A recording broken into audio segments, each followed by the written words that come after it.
You're listening to an Airwave Media Podcast. You're listening to an Airwave Media Podcast. Hi, my name is Blake, and I have just a quick note before we get started. Actually, it's more like a recommendation because this podcast is an immersive audio storytelling experience, part fact, part fantasy. It's best that you listen with headphones on, imagination on, and everything else turned off. Welcome to Abandoned, the All-American Ruins podcast. In the last 75 years, this madness has cost the world more than 20 million killed, more than 60 million wounded, more than 200 million made homeless.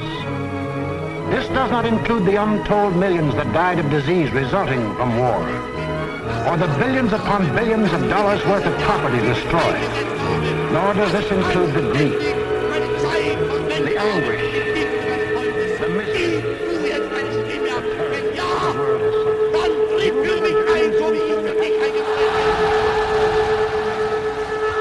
Okay. These houses are fucking massive.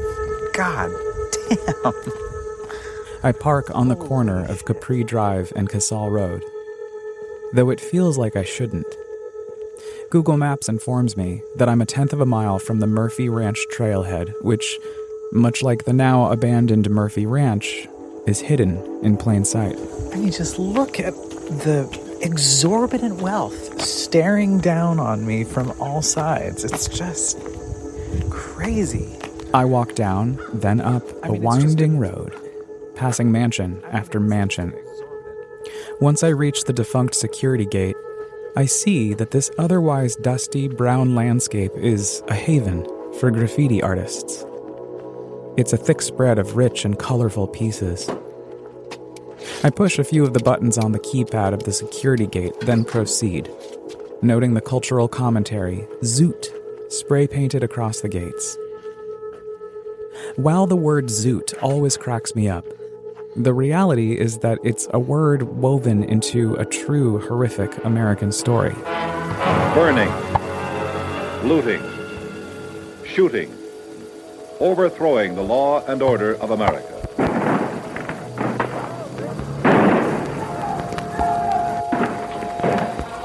Thousands of rioters joined in the assaults with clubs and bricks and Molotov cocktails. Do you feel that there's any pattern or any conspiracy behind the riots that we've had in our major cities? In June of 1943, various minority groups, most notably young Latino men, were violently mobbed and brutalized by white civilians, off-duty police officers, and United States servicemen in Los Angeles. The name Zoot Suit Riots took a page out of the baggy ensembles that were worn by many non-white populations during the late 1930s and into the 1940s. More than 500 men were arrested and over 150 beaten, beyond belief. This was among a nationwide epidemic of related riots lodged against young men of color during this era. Wartime industrial cities across the Deep South, up into Michigan and eastward into New York City, experienced attack after attack against the Zoot Suits.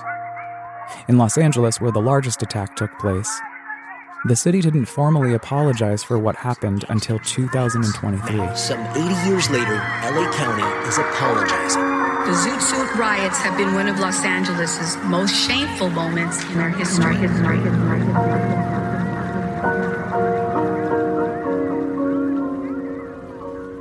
This story is oddly fitting, considering the history behind the canyon I'm currently peering down into. As I begin my hike, I take stock of mementos of past explorers. Shoes dangling off telephone wires, abandoned backpacks, water bottles, and spray-painted sketches of American pop culture icons like Casper the Friendly Ghost, Homer Simpson, and Pikachu. It's a blue sky day, virtually no clouds in sight. A temperate 78 degrees. Perfect November weather for Southern California. I begin to notice small artifacts that indicate at one point this was a heavily guarded place occupied by real people. Metal ditches built into several spots all over the canyon, barbed wire fences, strange makeshift doors that lead out to tiny platforms that look like guard posts overlooking the deep ravine. This might be modern-day construction that never got finished, but I'm not sure. And the stairways, long and narrow, concrete, tumbling into the expanse, deep and serious entry points to the former site of the Nazi-owned Murphy Ranch. Yes, you heard that correctly. A ranch, owned and operated and occupied by Nazis in this canyon in Los Angeles. And some of it is still here. In a house outside Los Angeles, this self-appointed dictator set himself up in the business of promoting Nazism. Perhaps you've already heard this story from the extremely popular limited audio series Rachel Maddow Presents Ultra, the podcast that blew the lid off the little-known story about Nazis attempting to overthrow American democracy from the inside. These German paid agents were spreading their poison. In the canyons near the wealthy Brentwood neighborhood of Los Angeles rest the remains of a former ranch. A majority of the compound has been completely demolished, though a few lingering structures, now embraced by graffiti, stand tattered and torn as solemn reminders of the property's dark past.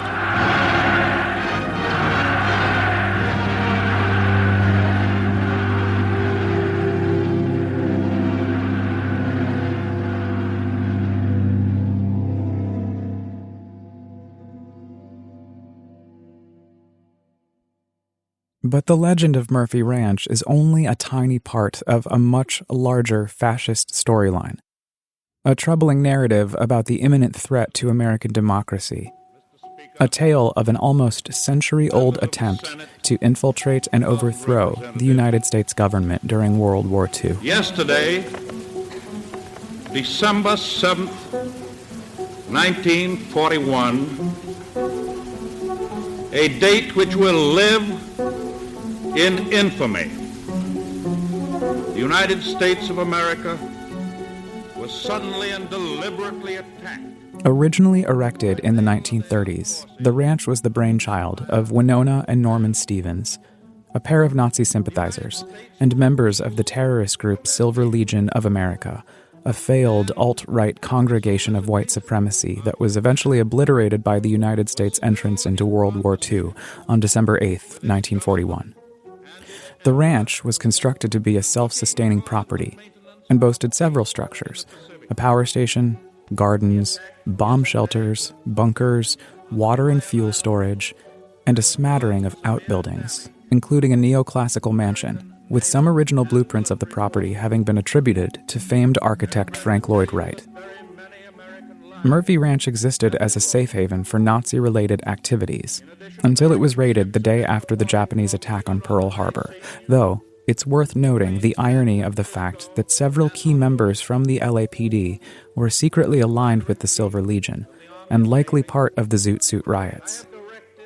All 50-plus occupants were arrested and removed from the premises.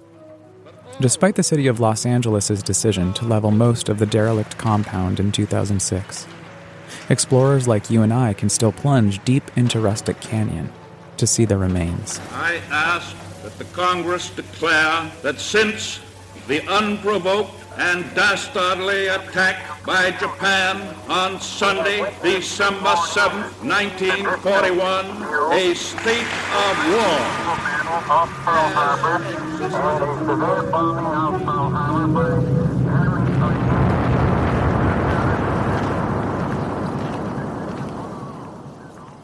I finally choose a staircase down, and as I begin my descent into the canyon, I see a large water tower in the distance. Though it might just be my imagination, which is par for the course of any All-American Ruins expedition, I watch a man duck underneath and into the structure. A small chill runs up my spine, the first of 2 times I feel spooked today by Nazi ghosts. If you run away from home and need help, a place to stay, medical services, or someone to rap with, there's a toll-free national runaway switchboard On call 24 hours a day, 7 days a week. Your parents will not be notified. It takes a good 10 minutes to reach the bottom of the canyon, and once I do, I spot more leftovers from the extremist history. Concrete walls, brittled asphalt road, various household centerpieces, including a brick hearth, and fireplace standing next to a defunct bathtub, covered in band stickers and more graffiti. I meander around a circular path that I'm fairly confident used to be a driveway, and happen upon a fenced-off area, protecting a collapsed structure, one of the few buildings the city kept up as a reminder of the ranch's dark past, though there are several holes and gaps in the fence. But even this one finally buckles underneath the pressure of the elements. As I begin to hike away from the torn-up wood and nails, I spot a tree limb with the word "Waken" on it, which admittedly I didn't even know was a word. All you need is $1 to call the runaway switchboard, 800-621-4000. There is no charge for the call, no charge for delivering a message. I slowly climb out of the canyon, passing outdated metal signs that indicate a far more organized city park used to exist here. I loop my way around the backside perimeter of the property. As I turn a corner into a hillside, I peek down into the ravine again and notice the same water tower I saw earlier, surrounded by trees, propped up on a portion of flattened ground jutted into canyon walls. I walk carefully, quietly down the steps so as not to disturb the potential ghosts I might have already seen, but when I duck underneath and stand up inside the hollow storage tank, whatever specter I thought I saw has vanished. There are several cracks in the rusty metal, but it's quiet in here. It's been eerily quiet all day, and I haven't come across a single human being except for that partial mirage I thought I saw earlier. I smell the dust and dirt and spray paint, and wonder if anyone's ever slept in here before. Probably. You ran from home and you're on the street. You've been ripped off, you've been used, and you could be killed. There is a way out. There is a way off the street. Not tomorrow, but now. Runaway hotline will get you off the street. Call Runaway Hotline. It's free anytime, day or night. Runaway Hotline gets your message. As I maneuver back out into view, I feel a strange longing and disappointment to have missed this place before it was demolished in 2006. But this happens a lot with this kind of hobby. I can do as much research as I want on a particular abandoned space, but sometimes the internet can't keep up. I may rev myself up to go exploring somewhere only to discover that it's been completely demolished. I climb back up to the main path and begin to make my way back to the car that I'm borrowing from my friend Alex. I'm cat and house sitting for her while she's away at her wedding in France. I circle around a bend with a magnificent view of the Pacific Ocean in the distance, and I pause to breathe it in. The vastness feels so endless, and makes me think of the tens of thousands of abandoned buildings and sites of ruin all over the world. I succumb to the reality that I won't ever get to see them all, which feels humbling somehow.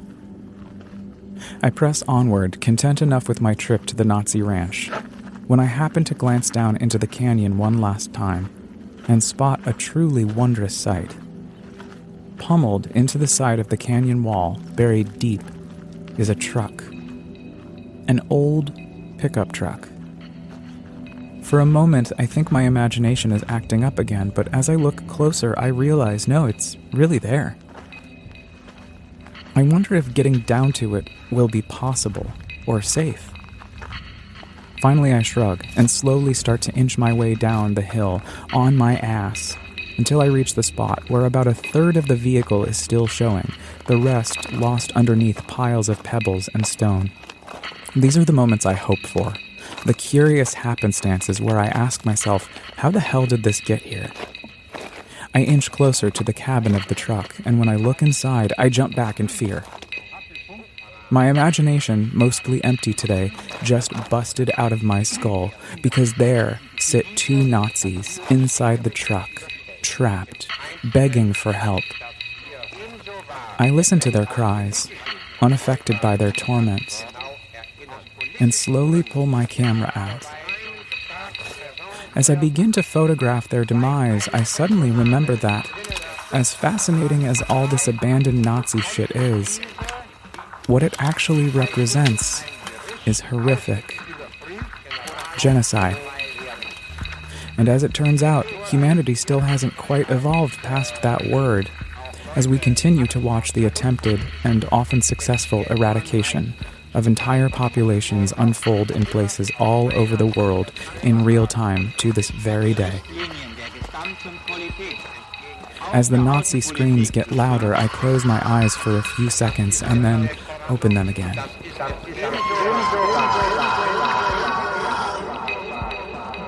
And they're gone. I sit there in the stillness and look up at the sky, while my thoughts of World War II and the distant sound of the Pacific echo through the canyons of Los Angeles.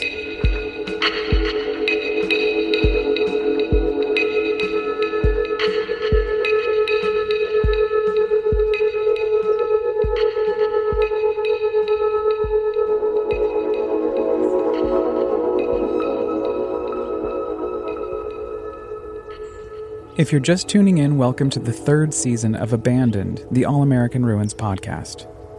Join me every other week as I take you on an immersive sonic journey, recounting my expeditions of abandoned spaces across the United States, which I transform into fantastical audio experiences that allow you, dear listener, to dive into my imagination with me, or maybe inspire you to go out and use your own. If you don't want to miss it, please subscribe on Apple Podcasts, Spotify, or wherever you get your podcasts. Also, if you like to read or enjoy amateur photography, just know that each episode this season is adapted from the original All-American Ruins blog, where you can catch up on more of my adventures. Just visit allamericanruins.com or follow me on Instagram at allamericanruins. Abandoned, the All-American Ruins podcast is hosted, written, edited, and produced by me, Blake File, with studio space courtesy of Radio Kingston, WKNY, AM 1490, FM 1079 in Kingston, New York. Also, a huge shout out to my big brother Ryan, who provided very valuable feedback on every script for every episode this season. Thank you, my friend, for taking the time to explore these abandoned spaces with me.